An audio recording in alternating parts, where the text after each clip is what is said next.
Well, it's the second run out in a week and another 3-1 win. How did you assess today's game? Yeah, it was hot. As you can tell, I'm sweating just standing on the side here. No, it was very good.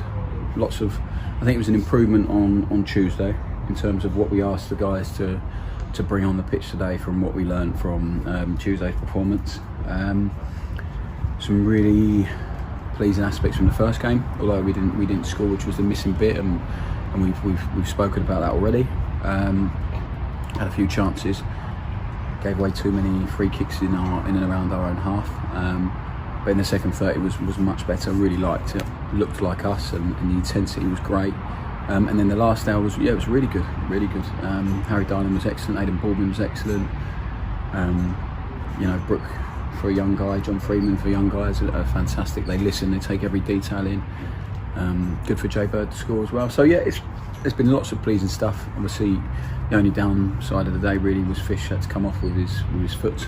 So hopefully that'll be okay. But on the whole, really pleasing. I think we're all really pleased with where the guys are physically, which is what the last 3 weeks been all about. I think it's been brilliantly managed by Matt and Adam and us working all together. I think we've had so far very few people have to miss sessions for injury. So yeah, it's been really positive. I think everyone's in a good place, and it's another 60 minutes in the tank for all the players, and they'll feel better for it, and prepares us really nicely for a great week next week at St George's. You mentioned a word at the start of the interview there, and it's improvement. I imagine from pre-season that's all you want game on game. Yeah, I think so. Yeah, I think, well, first and foremost, it's about physically getting them in a place where they are ready to compete and play in a way that we want them to play, and which they have done. And then after that, it's about trying to improve. And I speak about it all the time. The process is that we analyse every training session, every match, to learn from it, and then we'll practice what we've learned, and then we'll go and perform. And on Tuesday, we learned a lot. We went through it with all the players throughout the rest of the week. About what to prioritise for today, and we've seen it out on the pitch. So there's still a long way to go, but there's lots of stuff to be positive about, and lots of stuff we still need to work really hard on. 2 weeks into pre-season, then second game. What sort of shape are the lads in, and how are you feeling heading into the season? Physically, I think they're in great condition. Mentally, they're in a really good place because we have such a good group here of most, on the whole, young professionals, young men who are really hungry to improve and get better, to listen, take in detail, to want to work really hard for each other, and that's the mentality we need if we're going to try and progress and improve.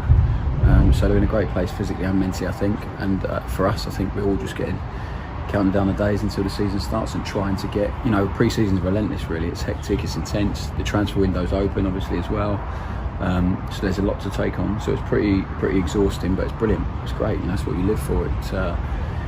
We're really energised at the moment by what the lads are giving us mentally and physically every day, and hopefully that will remain the case. And I think next week being in a different environment, an environment that is the highest, one of the best facilities in the country, which is why the national team train there, I think it's going to add a real spring to the players' steps and probably give them a little boost, and even they're feeling a little bit tired during pre-season at the moment. You mentioned St George's there, and this group really haven't had that time to sort of be together, especially last year during pre-season. How nice is it for them not just to spend a week in each other's pockets and really get to know each other? Yeah, it's brilliant. I think for the new guys especially, the amount of work we can get in on a training pitch, in the meeting room, but not just that, the casual chats around the games room, in the dinner table. It's really important to integrate new guys, really important for all of us really, just to build connection, build relationships. And I think it's going to be a fantastic week. If you compare this pre-season to last pre-season, it's night and day. There's last pre-season we were confined to what we could do, because of obvious reasons, and it made such a difference. It was so hard to build that, that cohesive, that connection, and the relationships really tough. But yeah, this year's been really different and much more positive. And I think the guys are all in a good place, and now we just need to keep clicking through the gears really. Busy week in the transfer window then, one in, one out, and Aiden Baldwin looked like he'd been there for a number of weeks with that performance today. Yeah, he's done brilliant. That's why we signed him. Since he came in, the mentality and the intensity he's shown in training every day, the understanding of what we're trying to get him to do, and in such a short space of time, gives us a lot of confidence. And I thought him and Harry worked really nicely together today. Harry on the right of him, but yeah, Aiden I think is a fantastic signing for us, and I think he's just going to keep getting better and grow, and we'll see where it can take us. I think we've got real competition now all over the pitch. I think there's a couple of areas we need to add in. I think it's pretty obvious to help the guys, but I'm really happy so far with the guys that come in and what they're giving us. Finally, touch on Spurs upcoming in a few weeks. Over 7,000 tickets sold as we speak at the moment. You must be so looking forward to having fans back in Stadium MK, and albeit for a friendly, but they're cheering on your side. Yeah, just friendly or not, just looking forward to seeing people back in the stadium. For the guys to play in front of a good crowd. Some of them haven't played in front of a crowd before. It's crazy to think that, but they haven't. So yeah, I can't wait for it. I'm sure it'll be a great atmosphere because people have missed it. We've missed them. So we're looking forward to getting. Hopefully, I think it's great numbers we're at already, but hopefully we can get a lot more into the stadium before then, buying tickets before then, and yeah, something for all of us to look forward to, not just us as players and staff, but for the fans as well. Hopefully. Cheers, boss. No problems.